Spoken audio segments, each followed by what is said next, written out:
For years, lasers have been a hallmark of science fiction, yet much of our technology today depends on them. Range-finding devices, optical communications, and of course, barcode scanners. The unique characteristics of laser light make all these things possible. However, its use by eye surgeons to reattach retinas highlights them all. Injury can cause the eye's retina to peel away from the tissue supporting it. Without rapid treatment, the entire retina can become detached, causing blindness.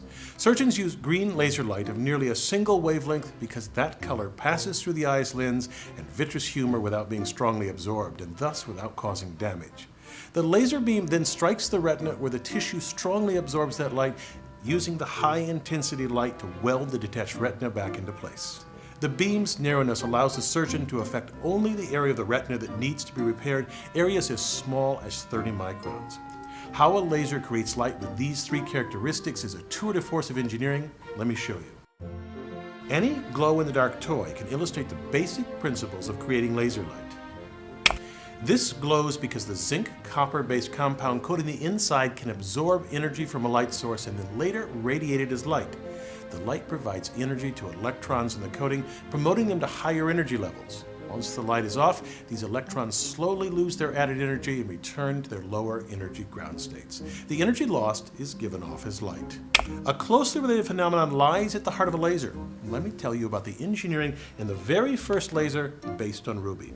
Here I have a tiny piece of ruby and some red colored glass beads. When I shine the blue light on the glass beads, nothing much happens, but shine it on the ruby and it glows red. Unlike the glow-in-the-dark ball, the light appears immediately, and when I shut off the blue light, it disappears. In 1960, Ted Mayman demonstrated the first laser by taking a cylinder of ruby and surrounding it with a xenon arc flash lamp used in aerial photography. An intense burst of light from the lamp initiates lasing. To see how it works, let's look at what happens with a weaker lamp. A flash would promote a few electrons from the ground state to an excited state. They'd lose a bit of energy, fall to a lower energy state without emitting light, and then drop from there to the ground state, giving off a burst of light. The light produced would be incoherent light, a spectrum of colors and intensities, just as my small laser made the ruby sphere glow. To create a laser takes an extremely powerful lamp. In the ruby laser, repeated flashes, called pumping, make something amazing happen. They supply so much energy that a population inversion occurs. Here, more electrons in the energy level just above the ground state than in the ground state. Electrons from a population inversion returning to the ground state release light that starts an avalanche called stimulated emission. The photon produced when an electron decays induces other excited electrons to simultaneously decay and release nearly identical photons. That creates coherent light, meaning that the crests and troughs of every light wave in the beam match up. Now, at this point, we have coherent light, but not yet the other two properties of laser light.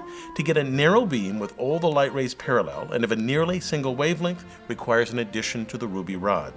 Mayman silvered the ends to reflect the light within the ruby cylinder. He made the two ends of the rod astonishingly parallel to each other.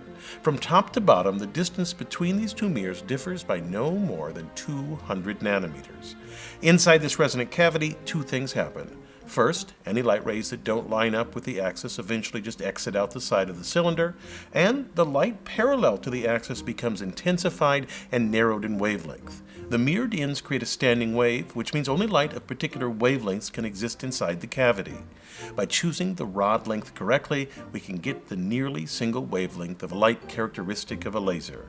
A small hole in one of the mirrors, or a partially silvered mirror, allows the light to escape, creating the familiar beam. Now, since the first ruby laser was created, lasers have become easy and cheap to manufacture. For instance, this laser pointer uses a semiconductor diode to produce light. Although many innovations and improvements have occurred since 1960, the essential principles are the same. I'm Bill Hammack, the Engineer Guy. This video is based on a chapter in the book, 8 Amazing Engineering Stories.